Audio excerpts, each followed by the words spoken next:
Assalamualaikum warahmatullahi wabarakatuh. Di sini kami akan menjelaskan mengenai Project Based Learning yang berjudul Studi Perbandingan Praktek Akuntansi Internasional dan juga Standar Pelaporan Akuntansi Internasional atau IFRS pada CIM Group Holding Berhad tahun 2019 sampai dengan tahun 2020. Di sini saya sendiri, Tisa Meliani Aisyah, dan juga rekan saya bernama Arfira Meita Nawawi. Kali ini kami akan membahas beberapa topik. Yang pertama, profil perusahaan. Yang kedua, overview kinerja keuangan komparatif. Yang ketiga, hasil studi komparatif. Yang keempat, kesimpulan. Dan juga yang kelima, tilikan. Presentasi pertama akan disampaikan oleh rekan saya, Arfira Meita Nawawi. Selanjutnya ialah profil perusahaan. CIMB Group Berhad Holdings yang merupakan bagian dari CIMB Group ialah terdaftar di Kuala Lumpur Stock Exchange dengan kode niaga yang berkantor pusat di Kuala Lumpur, Malaysia, yang merupakan bank investasi ASEAN. CIMB Group telah terdaftar di pasar utama Bursa Malaysia sejak tahun 1987 dengan kapitalisasi 38,7 miliar ringgit Malaysia yang beroperasi di sektor ekonomi perbankan dengan pertumbuhan tinggi. CIMB memiliki jaringan cabang retail yang luas dengan 1080 cabang di seluruh wilayah dan beroperasi di bawah beberapa entitas meliputi CIMB Investasi Bank, CIMB Bank, CIMB Islamic, CIMB Niaga, CIMB Sekuritas Internasional, dan CIMB Thailand. Dengan kegiatan usaha terutama di bidang perbankan konsumer, perbankan grosir yang terdiri dari perbankan investasi, korporat, treasury, dan pasar, strategi grup dan investasi strategis dengan pasar yang pasarnya yaitu di Malaysia, Indonesia, Singapura, dan Thailand. Selanjutnya ialah PT Bank CIMB Niaga Tbk yang terdaftar di Bursa Efek Indonesia dengan kode BNGA, yaitu yang merupakan saham mayoritas yang dimiliki oleh CIMB Group yang berkantor pusat di Geraha CIMB Niaga di Indonesia, yang merupakan bank nasional terbesar keempat dan bank swasta terbesar kedua di Indonesia, yang berdiri pada tahun 25 September tahun 1955, yang merupakan bank pembayar atau KSEI terbesar dan nilai transaksi dengan pangsa pasar 11%. Saat ini, yang merupakan CIMB Niaga adalah bank penyedia kredit terbesar ketiga di Indonesia. Periode 31 Desember 2020, CIMB Niaga memiliki 451 jaringan yang terdiri dari kantor, cabang konvensional, dan syariah. Selanjutnya ialah overview kinerja keuangan komparatif CIMB Group Berhad Holdings. Dari chart yang tadi ditampilkan dan dari sisi total penjualan, laba bersih, hingga pernyataan nilai tambah dan jumlah karyawan mengalami penurunan dari tahun 2019 ke tahun 2020. Namun, dari total aset justru mengalami kenaikan, yaitu sebesar 573.245.655 ribu ringgit Malaysia menjadi 602.354.899 ribu ringgit Malaysia. Peningkatan ini didukung oleh ringgit Malaysia 35,1 miliar atau 31,4%. Pertumbuhannya berasal dalam portofolio investasi keuangan dan 1,8 miliar ringgit Malaysia kenaikan kas dan dana jangka pendek. Pinjaman, uang muka, dan pembiayaan turun sebesar 1,8% atau 6,4 miliar ringgit Malaysia, sedangkan simpanan dan penempatan pada bank dan lainnya lembaga keuangan sebesar 1,2 miliar ringgit Malaysia, yaitu lebih rendah. Portofolio investasi keuangan grup diperluas oleh 31,4% per tahun atau 35,1 ringgit Malaysia hingga 146,9 miliar ringgit Malaysia sebagai per tanggal 31 Desember 2020 dibandingkan dengan 111,7 miliar ringgit Malaysia seperti pada akhir tahun 2019. Peningkatan tersebut sebagian besar ditopang oleh kombinasi instrumen utang pada nilai fajar melalui pendapatan komprehensif lainnya yang naik sebesar 14,4 miliar per tahun dan instrumen utang daripada biaya perolehan amortisasi yang meningkat sebesar 16,3 miliar ringgit Malaysia per tahun. Untuk pinjaman, uang muka, dan pembiayaan grup mencapai 353,9 miliar ringgit Malaysia per tahun per tanggal 31 Desember 2020, yang itu menurun sebesar 1,8% per tahun atau sebesar 6,4 miliar ringgit Malaysia. Pinjaman Malaysia tumbuh sebesar 2,9% selama setahun. Sedangkan pinjaman dari Indonesia dan Thailand adalah 9,9% dan 4,9% lebih rendah dalam rupiah dan baht masing-masing. Pinjaman Singapura turun 1,3% dalam dolar di 2020. Kredit perbankan konsumen tumbuh sebesar 2,7%, sedangkan pinjaman perbankan grosir dan komersial turun sebesar 5,2% dan masing-masing 3,7% per tahun. Pinjaman penurunan nilai bruto grup rasio mencapai 3,6% pada akhir tahun 2020 dibandingkan 3,1% sebagai di akhir tahun 2019. Dalam sisi pendapatan dan laba juga berasal dari kerugian pinjaman terkait COVID-19 di masa pandemi, yaitu meski di Malaysia mengalami kenaikan, tetapi faktornya bersumber dari penurunan di Indonesia, Thailand, dan Singapura juga. Sehingga baik pendapatan hingga biaya operasional tahun 2020 mengalami penurunan yang berdampak kepada laba bersih CIMB Group yang turun terlampau jauh dari tahun 2019. Seperti dilihat pada chart, itu biaya menurun di seluruh personalia, pemasaran, dan administrasi, dan segmen pengeluaran umum, tetapi tidak lebih dari segmen pendirian, karena terus meningkatnya pengeluaran untuk investasi teknologi. Dan untuk biaya overhead atau operasional yang lebih rendah, biaya untuk tahun tersebut membawa rasio biaya terhadap pendapatan dari CIMB Group turun.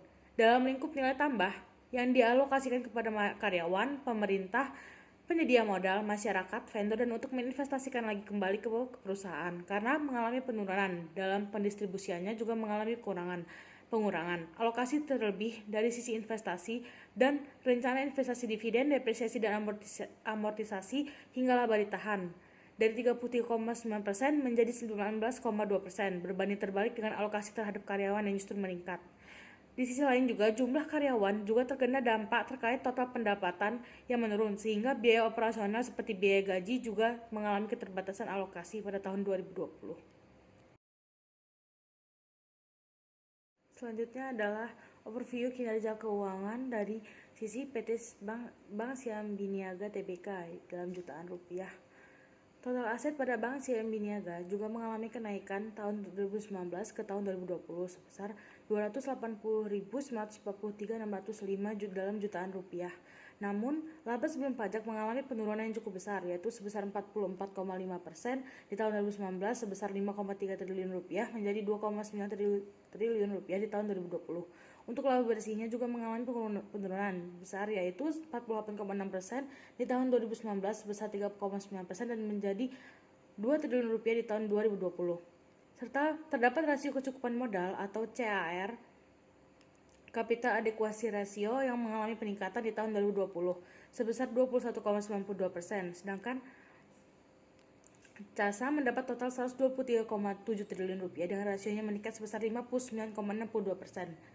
Dari overview kinerja keuangan kedua perusahaan anak dan induk di atas, dari segi pendapatan, laba, dan biaya operasional atau biaya overhead, perusahaan mengalami penurunan terlebih dalam hal laba yang mendapat sorotan dengan penurunan yang signifikan cukup jatuh. Hal ini dijelaskan dalam laporan keuangan induk perusahaan CIMB Group bahwa kegiatan operasional perusahaan terpengaruh di masa pandemi COVID-19, terlebih di tahun 2020 yang mengalami penurunan signifikan dari tahun 2019 sebelumnya. Sehingga baik dari segi biaya maupun laba sama-sama mengalami penurunan. Selanjutnya ialah rasio keuangan sektor perbankan. Di sini terdapat tabel CIMB Group Berhad Holdings dan PT Bank CIMB Niaga. Terdapat rasio keuangan yang diukur melalui current account saving account atau CASA, loan to deposit ratio atau LDR, yang mana CASA sendiri ialah rasio simpanan dalam giro dan tabungan terhadap total simpanan yang dikenal dengan komposisi dana murah pada total simpanan dana pihak ketiga atau DPK. Dan loan to deposit ratio atau LDR ialah rasio antara total pinjaman kepada nasabahnya tanpa pinjaman dari luar. Dan kalau untuk LAR ialah loan to asset ratio, yang mana rasio untuk melihat kemampuan bank untuk memenuhi permintaan kredit dengan total aset yang dimiliki. Dan return on asset atau ROA ialah seberapa menguntungkan aset perusahaan yang dimiliki dalam menghasilkan pendapatan. Dan untuk return on equity ialah mengukur kemampuan perusahaan dalam menghasilkan laba dari investasi memegang saham perusahaan tersebut. Dan NPM ialah net profit margin, yang mana ialah rasio mengukur tingkat keuntungan suatu perusahaan dari penjualan atau pendapatan yang diperoleh. Dan selanjutnya operating expense to operating income, yaitu BOPO. rasio antara total beban operasional dan total pendapatan per operasional untuk memberikan penilaian atas efisiensi perbankan.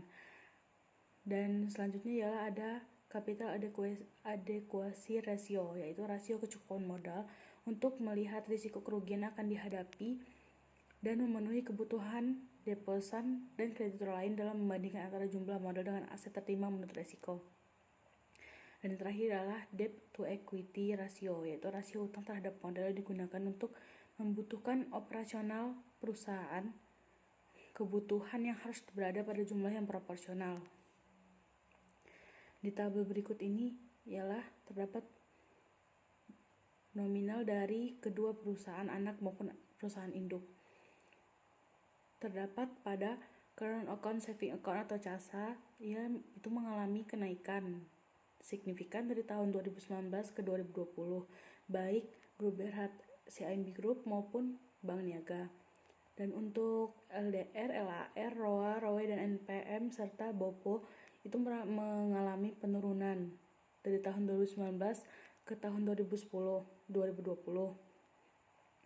Dan untuk capital adequacy ratio atau rasio kecukupan modal, justru untuk CIMB Group mengalami penurunan, dan sedangkan untuk Bank Niaga justru mengalami kenaikan.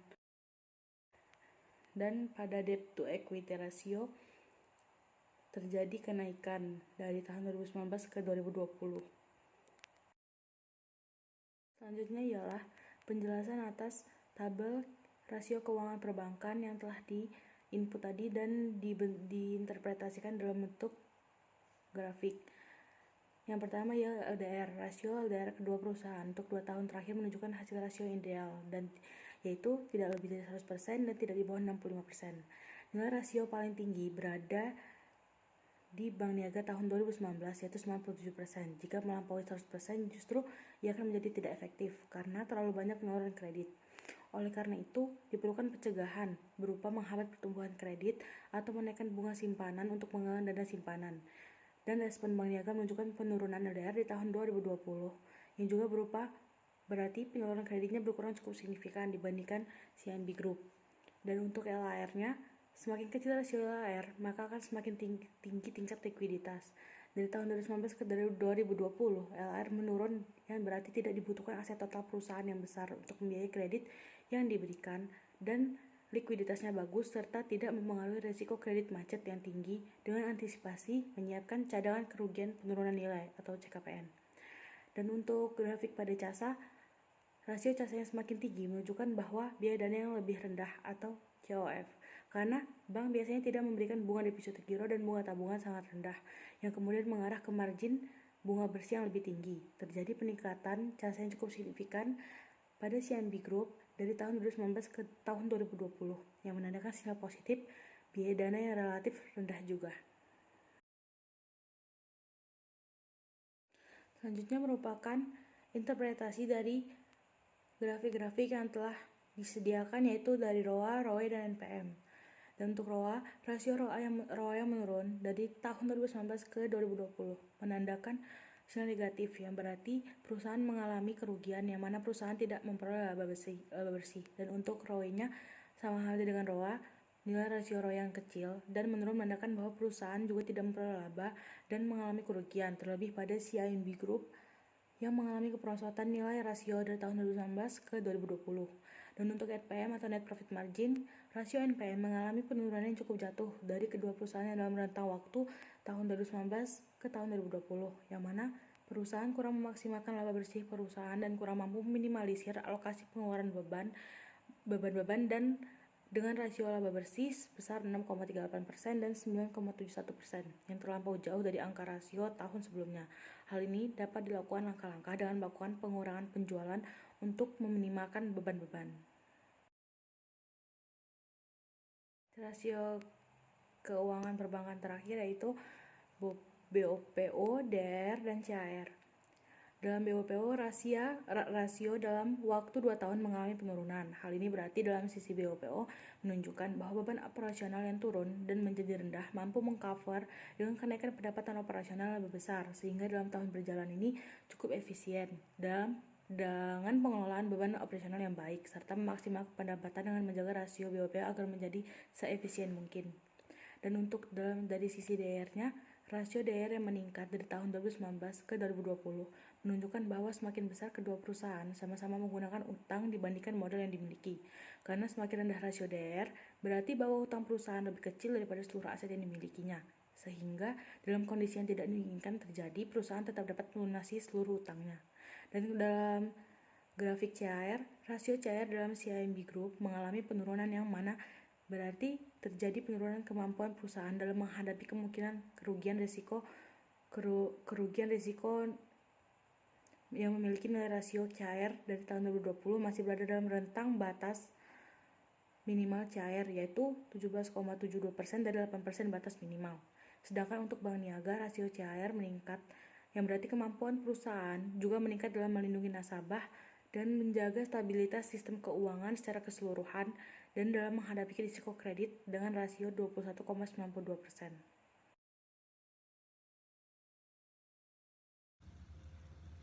Nah, selanjutnya kami akan membahas persamaan dan perbedaan perlakuan akuntansi di dua negara. Kan di sini kita sebagai induk perusahaannya yaitu Chim Group Holding Berhad, yaitu yang perusahaan induknya berada di Malaysia, sedangkan anak perusahaannya berada di Indonesia yaitu PT Bank Chim Niaga Tbk. Nah, jadi kita di sini akan membahas persamaan dan juga perbedaan perlakuan akuntansi di dua negara ini, yaitu di Indonesia dan juga Malaysia. Yang pertama dari standar akuntansinya. Di Malaysia sendiri ada dua standar akuntansi, yaitu MASB disetujui standar akuntansi identitas lain entitas swasta standar pelaporan keuangan atau FRS, dan yang kedua MASB disetujui standar akuntansi entitas swasta badan pelaporan swasta pers. Nah, sedangkan di Indonesia sendiri ada 4 standar akuntansi, yaitu PSAK IFRS, yang kedua SAK Etap, yang ketiga PSA Syariah, dan juga yang keempat SAP Standar Akuntansi Pemerintahan. Selanjutnya dari implementasi IFRS sendiri, dari pelaporan dari peraturan akuntansi di Malaysia sendiri berdampak positif dan juga meningkatkan kualitas laporan keuangan, dan juga implementasi dari adopsi IFRS sendiri di Indonesia berdampak positif dan meningkatkan kualitas laporan keuangan itu sendiri. Selanjutnya dari pajak perusahaan. Nah, dari pajak perusahaan sendiri di Malaysia per November 2021 lebih tinggi daripada Indonesia, yaitu pajak perusahaan sebesar 33%, sedangkan pajak perusahaan di Indonesia yaitu hanya 22%.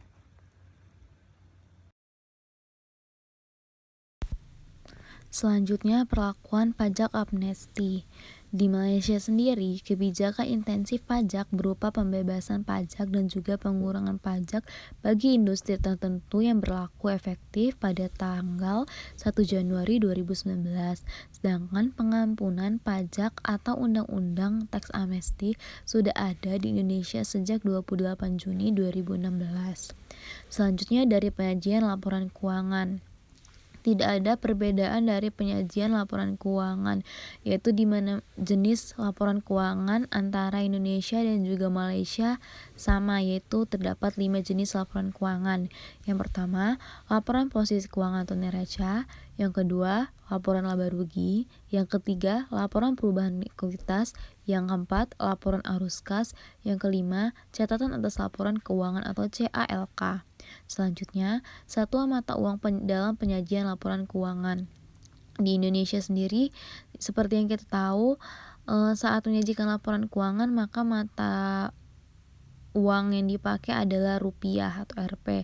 Sedangkan di Malaysia sendiri dalam pelaporan keuangannya, yaitu pada induk perusahaan memakai ringgit Malaysia atau RM. Selanjutnya, dari materialitas, dalam FRS sendiri menyatakan bahwa kebijakan akuntansi di FRS tidak perlu diterapkan bila pengaruh penerapan tersebut tidak material, sedangkan di PSAK tidak membahas hal ini. Selanjutnya, ketepatan waktu pelaporan laporan keuangan. Hal ini tidak diatur dalam FRS, namun di Indonesia yaitu PSAK menyatakan bahwa laporan keuangan harus diterbitkan dalam jangka waktu yang dapat ditoleransi agar tidak mengurangi manfaat bagi penggunanya. Penerbitan laporan keuangan paling lama 4 bulan setelah tanggal neraca. Selanjutnya, kesimpulan dari PBL ini, Cimniaga Holding Berhad listing di Malaysia dan juga Indonesia. Berdasarkan pembahasan, Malaysia dan Indonesia sama-sama mengadopsi IFRS, namun masih terdapat perbedaan dalam praktik akuntansi di dua negara ini yang tidak signifikan, sehingga menghasilkan harmonisasi standar maupun hasil laporan keuangan yang cukup baik. Serta dalam lingkup kinerja keuangannya, kedua perusahaan sampai saat ini mampu mempertahankan rasio CASA meskipun dari sisi pendapatan, beban hingga laba mengalami penurunan dari tahun 2019 ke tahun 2020. Tilikan. Penulis dan pembaca melalui PBL Project Based Learning ini dapat lebih memahami mengenai perbedaan perlakuan dan juga peraturan akuntansi di perusahaan multilisting, yaitu pada Cim Group Holding Berhad. Meskipun peraturan serta standar akuntansi di Indonesia mengadopsi IFRS, masih banyak perbedaan penerapannya di tiap negara dengan berbagai faktor yang mempengaruhi yang telah dibahas dalam pembahasan di PBL, yaitu Project Based Learning berikut.